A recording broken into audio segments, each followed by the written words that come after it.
We begin our Sunrise Smart Start with breaking updates overnight. 4 teens arrested after a chase and crash involving a stolen car. County deputies say they spotted that vehicle just before 10:30 on Chilai Avenue, and they pursued the driver, who eventually ran off the road at Westside Drive in Chilai Center, Coldwater Road and Gates. 4 suspects, 13, 14, and 15 years old, were issued appearance tickets for criminal possession of stolen property. The suspect, accused of opening fire outside the ballroom of the White House Correspondents' Dinner Saturday, is expected to be arraigned in federal court today. Here's what we know so far. Authorities say 31-year-old Cole Allen did write a manifesto in that he shared with family members, saying he wanted to target administration officials. One Secret Service agent was shot Saturday and released from the hospital the next day. This marks the 3rd assassination attempt against the president in less than 2 years. I started walking with him. I started walking, and they said, please go down on the floor. So I went down, and First Lady went down also. He also wrote this: I am no longer willing to permit a pedophile, rapist, and traitor to coat my hands with his crimes. I'm not a pedophile. You read that crap from some sick person.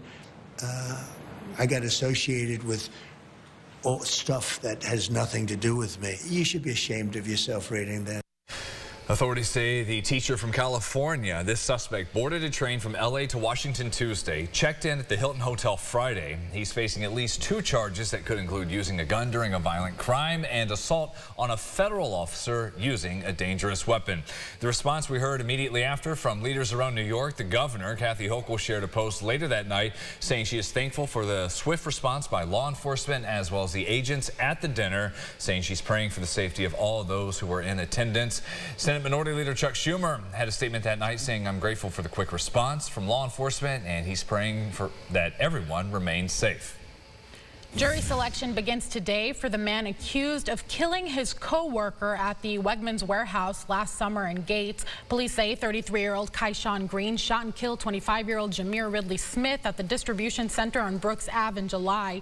Right after, they say Green took off to Knoxville, Tennessee, where he was arrested days later. At the last pretrial hearing, the victim's family told us they still cannot make sense of what happened. At the day that we lost him. Yeah, that day. It's hard to move on. That day is forever embedded in my brain. That day is when my world changed. My world stopped. What's holding me is my faith. Some days I don't even know how I get through the day. Trial begins at 9:30. Parents and ambulance teams are condemning the assault of one of their own paramedics hurt on the job over the weekend. They say what started as a normal call early Saturday morning in Fairport quickly escalated when a patient became aggressive inside the ambulance and hit a paramedic in the head. The director of operations calls the incident unacceptable, saying first responders never sign up to be put in danger while trying to help others.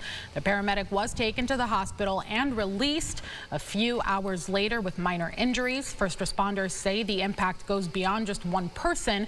Limited overnight crews, an injury like this can strain resources and force them to rely on mutual aid.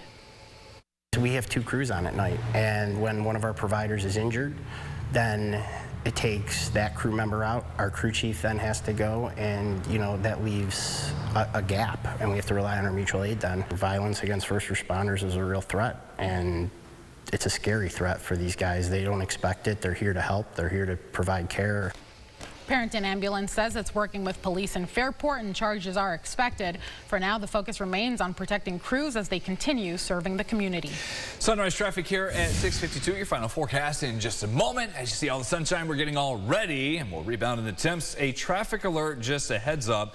If you drive late at night, early in the morning on 104 between Lake Ave and Hudson Avenue here in the city, right there at the border with Irondequoit, they are closing all directions of 104 tonight until tomorrow morning. Same again from Tuesday at 9 p.m. until 6 Wednesday morning as they're putting in some new overhead signs. So just keep that in mind. There will be detours posted to get you around. On the secondary market, you can get in the door for $336. But James, I figured we're going to be in the suite. 2 tickets, section 218, row 4, 15 to 16, a grand a piece. There we go. $1,000. That's the one we got. Yeah. Iran, if you can get a +1, you can be there just down the road with us. There, Oh, okay. There you go. I was like on the 388 we said earlier. Sure. I was, but the 1,000, sure. We want center ice in the suites, want some food and drink. There we go. Let's just go to find some scalpers. See if they can get Sure, us a better there you price, go. out there. Hey, we have a nice day today. Get out there and enjoy sunshine. 70 degrees. Temperatures take a dip, though, as we get over the next couple days. Rain chances come back and cooler air. You know, so many people say, oh, we always skip spring from winter to summer. We are not skipping spring. No. We're just making it longer and longer and longer and milking it for as long as we can through May. And we have had enough rain this month. More on the way. 9 o'clock, you can find us for our podcast, Second Cup of Sunrise. We're going to talk about everything from the weekend, as well as a special guest from the Hoochie Music and Whiskey Festival. Now going to Parrington this year. Yeah, the amphitheater. Yeah, so we'll have that coming your way. Big tease. That does it for us. Thanks so much for watching, everybody. CBS Mornings up next.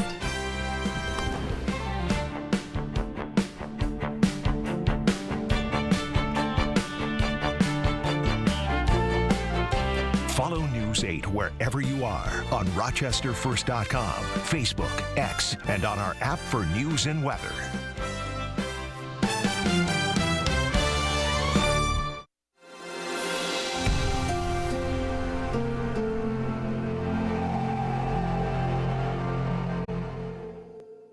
Get the Rochester First streaming app today for everything you love from News 8 On Demand, plus exclusive shows you won't see anywhere else. Search ROC and download for free on Roku, Amazon Fire, and Apple TV.